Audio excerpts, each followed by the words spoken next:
അതിൽ പലതും ഗൈർ ഇഖ്തിയാരിയായ അഹ്വാലാണ് നബി സല്ലല്ലാഹു അലൈഹി വസല്ലമ തങ്ങളുടെ. അതിലൊന്നും നമുക്ക് അഹ്കാം എടുക്കാനില്ല. അതുകൊണ്ട് അത് നമുക്ക് മനസ്സിലാക്കി തരൽ മാത്രമാണ്.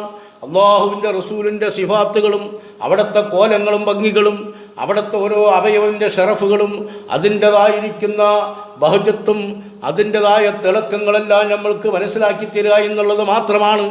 അവയിൽ നിന്ന് ശരീഅത്തിൻ്റെ അഹ്കാം എടുക്കൽ എന്നുള്ളതില്ല. അപ്പം അധികം ഷമായിലുകളിൽ നിന്നും നബിതങ്ങളുടെ ഷമായിലുകളിൽ നിന്നും അവയവങ്ങളിൽ നിന്നൊന്നും ശരീഅത്തിൻ്റെ അഹ്കാമുകൾ എടുക്കുന്ന കാര്യമല്ലാത്തത് കൊണ്ടാണ് അവകൾ അഫ്ആലുൻ നബിയിൽപ്പെടുത്തിയിട്ടില്ല. എങ്കിലും അത് ഹദീസിൽ മിൻ വജ്ഹ് ദാഖിലാണ്.